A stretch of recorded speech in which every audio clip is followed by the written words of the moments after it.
Jammu province के provincial president मैं क्या करूँ यार, सारा काम मेरी बहनें, मेरे भाई और आप सब जो यहाँ तशरीफ लाए हैं, ये खुशी की बात है कि आज मौका मिल रहा है फिर से आपसे बात करने का।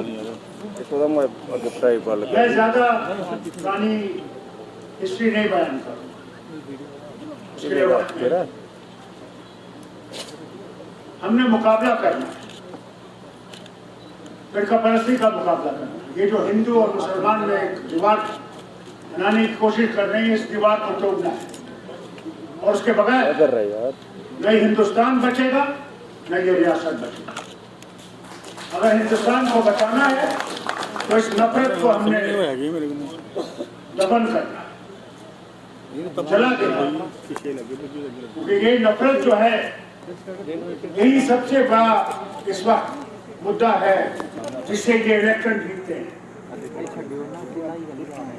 हर इलेक्शन में मैंने ये देखा है, जब से हिंदुस्तान आजाद हुआ नफरतें बढ़ाई जाती,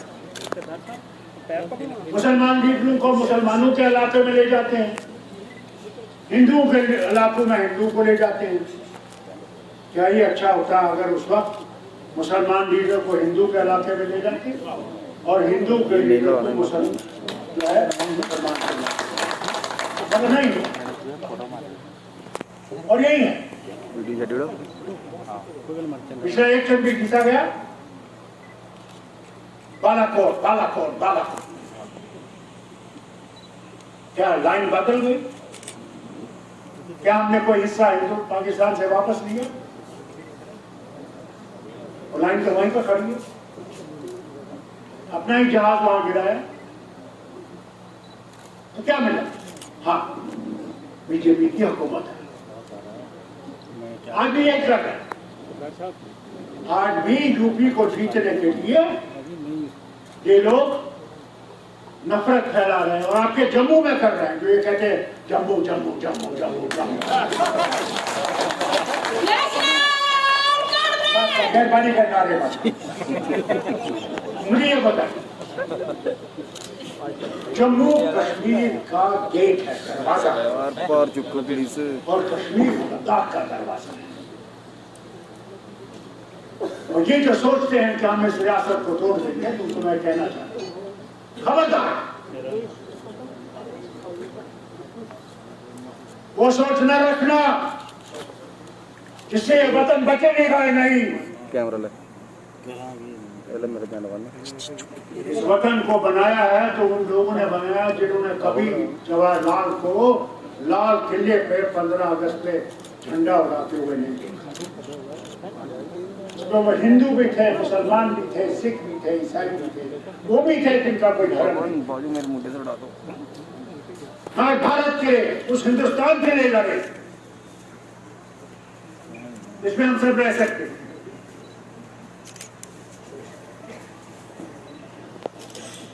कभी भूलिए मत,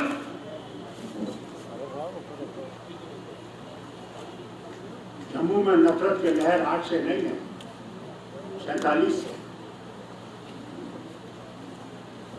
जहां कश्मीर में नेशनल कॉन्फ्रेंस थी, यहाँ पे मुस्लिम लीग थे।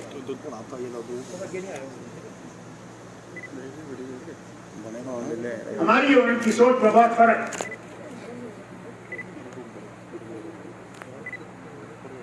और उस सोच के फर्क की वजह से 45 में जो कांड यहाँ जम्मू के इलाकों में हुआ, वो उसी की वजह।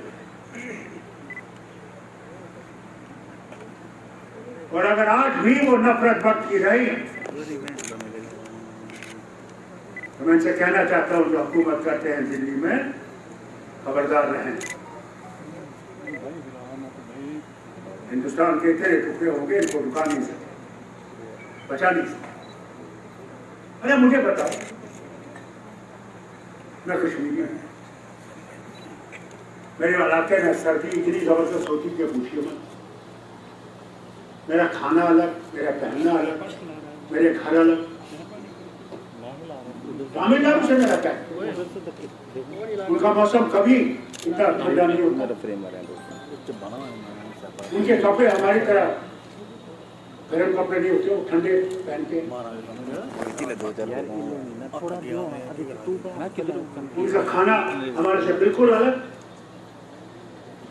और किस चीज ने हमें एक रखा? वही हाल बंगाली का, वही हाल महाराष्ट्र वाली, अलग अलग, मगर सिर्फ एक सोच से कि हम इकट्ठे इस हिंदुस्तान को बनाएंगे, उसके बगैर नहीं बनेगा, उसी लिए हम सब लोग इकट्ठे हैं। मगर जो ये सोच रखते हैं, पहले तो हमें पाकिस्तानी कहा गया, इस जमात को पाकिस्तानी कहा गया, फिर आपके सामने आए, भूलिए मत, बिल नंबर 9 आ गई है, आप पाकिस्तानी आएंगे, वो आपको घरों से निकाल देंगे, आपको खत्म कर देंगे, आप जमीन ले जाएंगे। और मैं कहता रहा आप लोगों से कोई नहीं आ सकता जब तक दिल्ली वाले इजाजत दें। अगर आपने सुना है बताइए, आज उनसे पूछिए जो उस वक्त नारे मार रहे थे, कौन आया, कौन बसा, किसको निकाला, पूछिए। मगर यही बेवकूफी हम आज भी कर रहे हैं।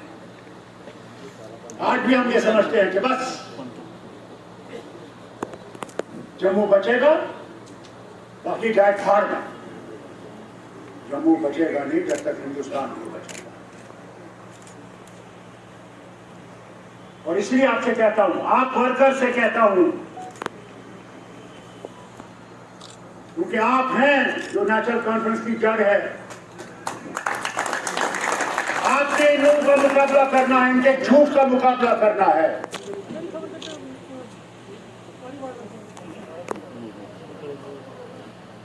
सागर साहब ने बहुत अच्छा कहा, 3000 लोग मारे गए, हमारी पार्टी के मेरे मिनिस्टर मारे गए, और हमने झंडा हिंदुस्तान को छोड़ा नहीं, हम छड़े रहे। मारो कितने मार सकते, मगर हम उधर जाने वाले नहीं, हम इधर जाने। उस वक्त जब नारे तकबीर हो रहा था और यहां हर मातहब हो रहा था, तब कश्मीर पाकिस्तान जा सकता था।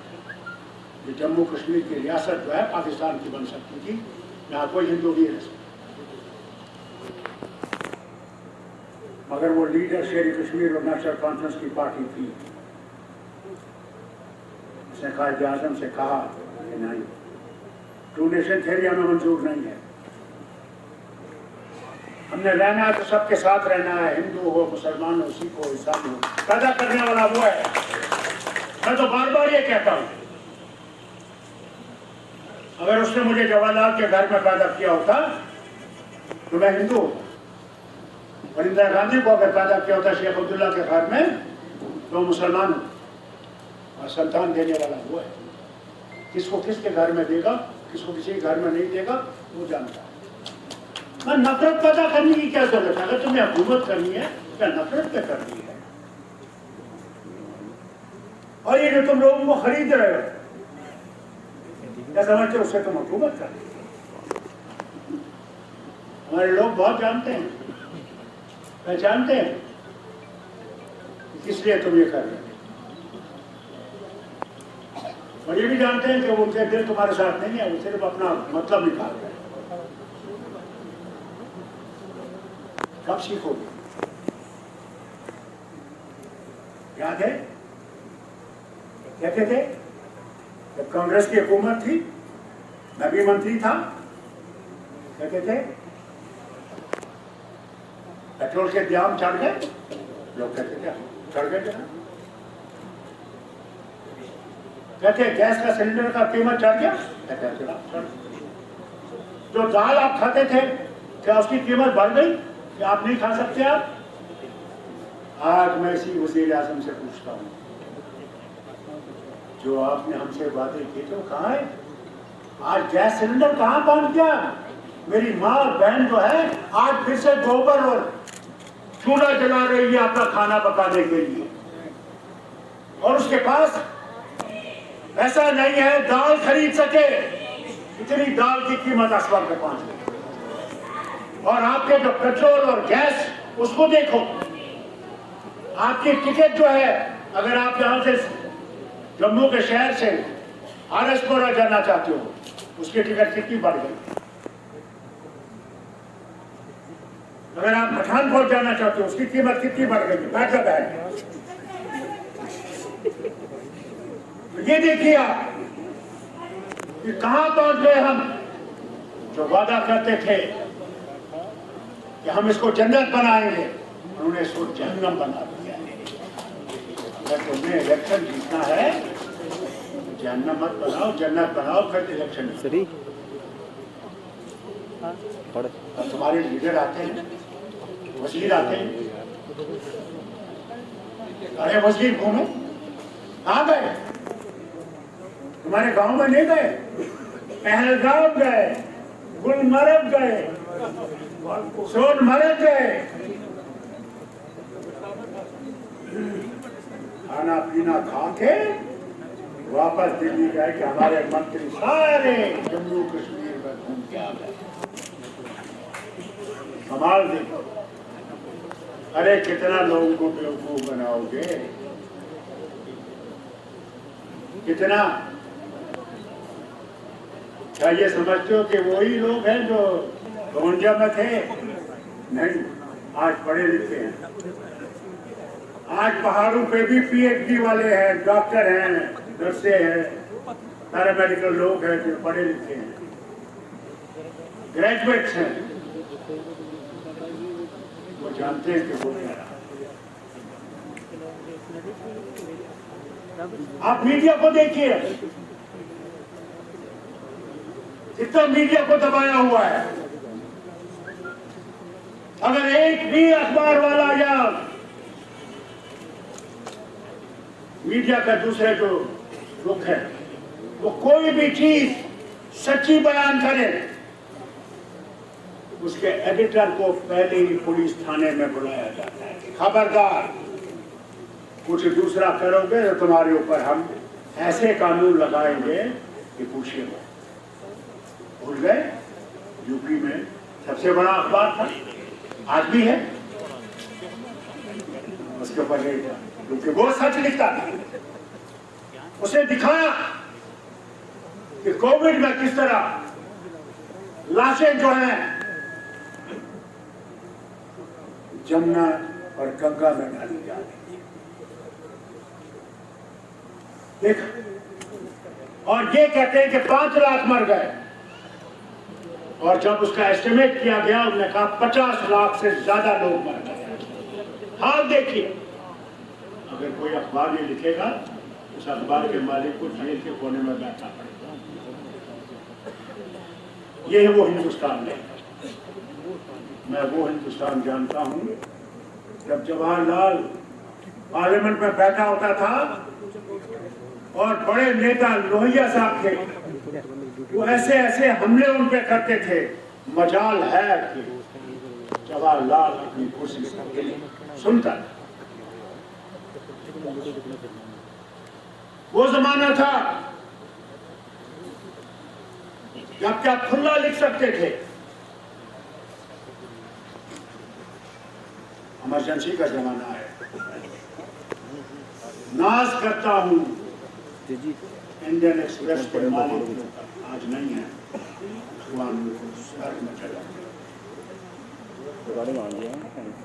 उसने खाली रखा मगर झुक नहीं। हाँ जी, सारी जो दौलत उसकी पूंजी थी उसे लगा दी, ठीक है, मगर सर नहीं।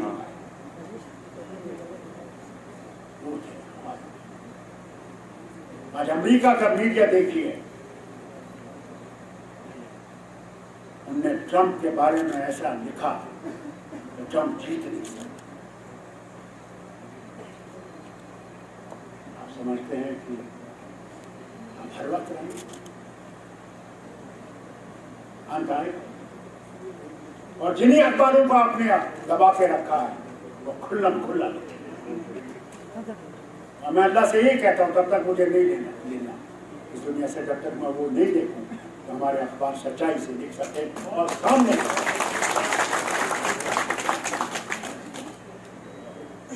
डरना नहीं है, घबराना नहीं। कई मुश्किलें आई मगर जिससे उसकी रस्सी पकड़ी है उसको डर नहीं होना चाहिए, क्योंकि मालिक वो है। मैं तो कहता हूं बार बार, भगवान रावण इतना ताकतवर, जब उसको उसने खत्म करना था उसने उससे सीता मां का अपहरण कराया।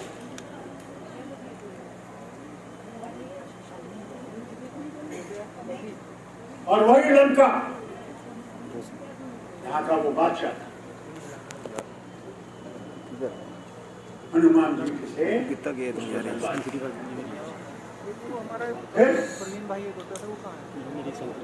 दशहरा मनाते हैं आप, वहाँ तीनों को खत्म, गड़बड़ी कराई दी सारी। राम को भी, कुंभकर्ण को,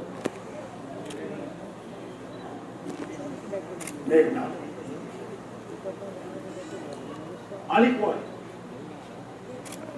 जरूर मुश्किलें हैं, कौन कहता नहीं है।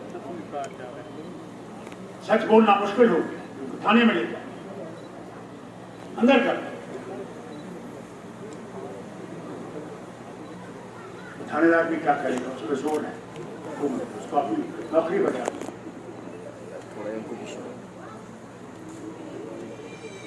और वो भी जानता है ताकि माँ का यार तब पड़े आज तो कोई बाबू आपका फोन उठाने के लिए तैयार नहीं। आपने डीडीसी के इलेक्शन किए, स्पीकर साहब ने पार्लियामेंट के बहुत बड़ा इजलास किया कश्मीर में, मैं भी वहां था। मैंने कहा जो डीडीसी के मेंबर बने हैं, पंचायत के मेंबर बने हैं, ये लोगों के सामने क्या लेके जाए। ये तो इलेक्शन करके आ गए, मगर अब वो गांव वाला पूछता मेरी सड़क कहाँ है, मेरा पानी कहाँ है, मेरे डिस्पेंसरी का हाल क्या है, वो क्या कहें। आपने दिखाने के लिए तो कर दिया, मगर उनको वो हक नहीं दिया जिसके बारे में आप कहते थे, आसमान से कहते थे कि आप पंचायती राज बनेगा और पंच जो होगा उसमें कोई ताकत होगी। मैं हुकूमत से पूछता हूँ, क्या ताकत दी आपने उनको, क्या ताकत, उनके पास कोई ताकत है? अफसर उनकी बात सुनने के लिए तैयार नहीं है, फोन उठाने के लिए तैयार नहीं है। क्या बनाया? हमारी लड़ाई महाराजा हरि सिंह के खिलाफ नहीं, नेशनल कॉन्फ्रेंस की लड़ाई थी कि लोगों को जो वोट का हक है वो दो, तुम रो राजा, मगर लोगों की हुकूमत बने, वही लड़ाई। ये जो पर्ची आज तो आप बटन दबाते हो, कभी भूलना नहीं, ये सारे हिंदुस्तान के करोड़ों के खून का नतीजा है जिन्होंने अंग्रेजों के खिलाफ आवाज उठाई।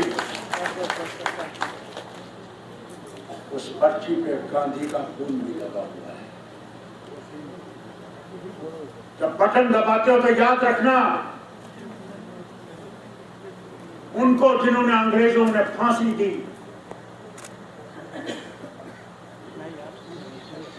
तीनों फिरोजपुर में उनका मेमोरियल बना हुआ है। भगत सिंह, मैं गया वहां अभी मार्च में,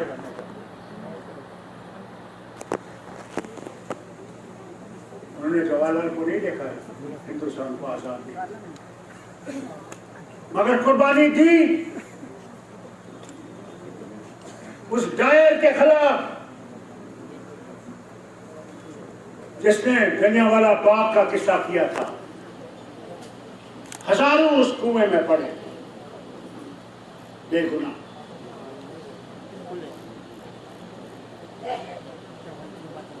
कभी भूलिए मत, चिंतन करिए। मैं नीचे आ गया। देश आपको आसानी से नहीं मिला है।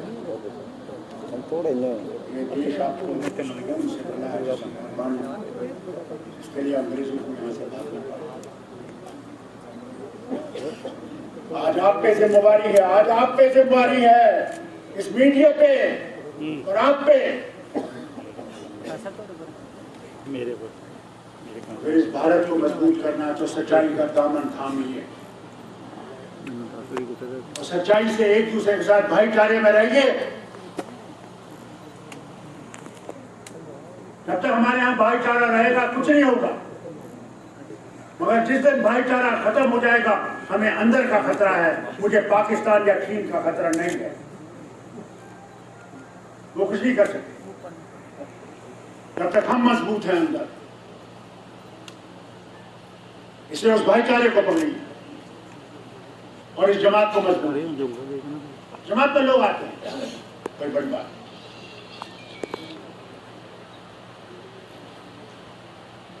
मगर अपने आप को मजबूत करो।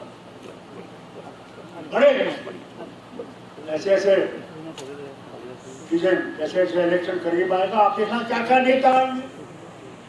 वो नेता भी आता था, आएगा तो कहता था गोली मारो सालू को। किसको मारना है गोली?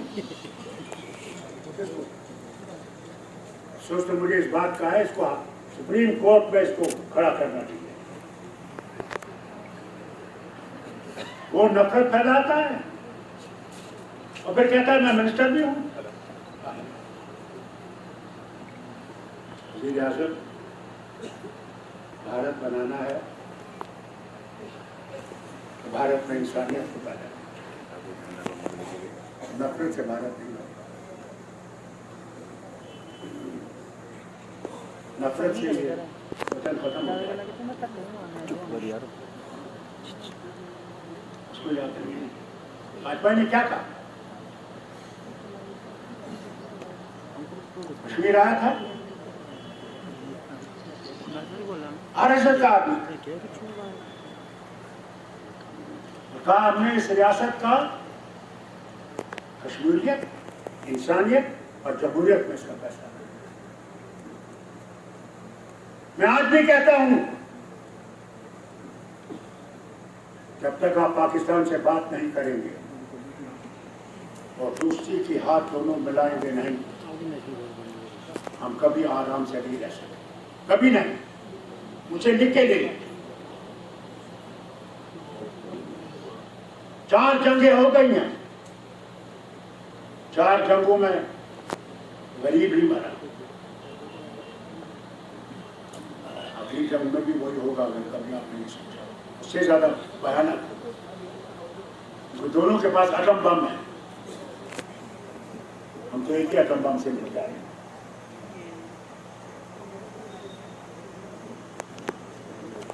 और खुद वाजपेयी ने मेरे सामने टीटवाल में, जहां पाकिस्तान की कश्मीर की सरहद बिल्कुल सामने है, हम पानी का मुआवजा उनको, आज मुझे पता नहीं, जब मेरी हुकूमत थी तब भी देते थे, क्योंकि हम पानी वहां से लेते थे उस इलाके।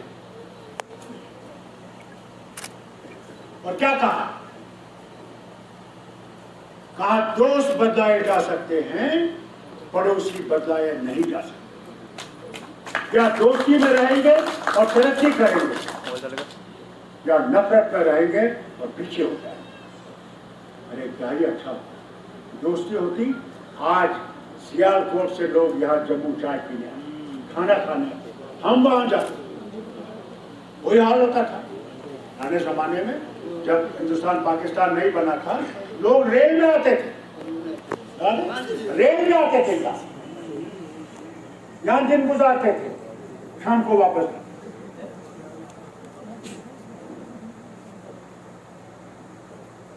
अरे मैंने मेडिकल कॉलेज में जब चोन लय आता था, चीन का वज़ीर-ए-आज़म और जवाहरलाल उसके साथ होता था, मैंने मेडिकल कॉलेज का लड़के होकर मैंने हिंदी चीनी भाई भाई दोनों झंडे ऐसे उठाता था। आज कहाँ नफरतें कहाँ पहुंच गई? बॉर्डर पे बैठे, हमारी जमीन पे बैठे हुए, और आप बाकी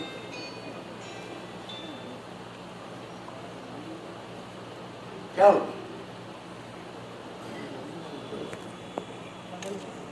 हम दोस्ती में रहेंगे तो ये जो पैसा हम लोग इन जहाजों को और इन टैंकों को और इन चीजों को लेते हैं, वो हम अपने किसान को उठाने के लिए लेंगे, उसी गरीबी दूर करने के लिए लेंगे।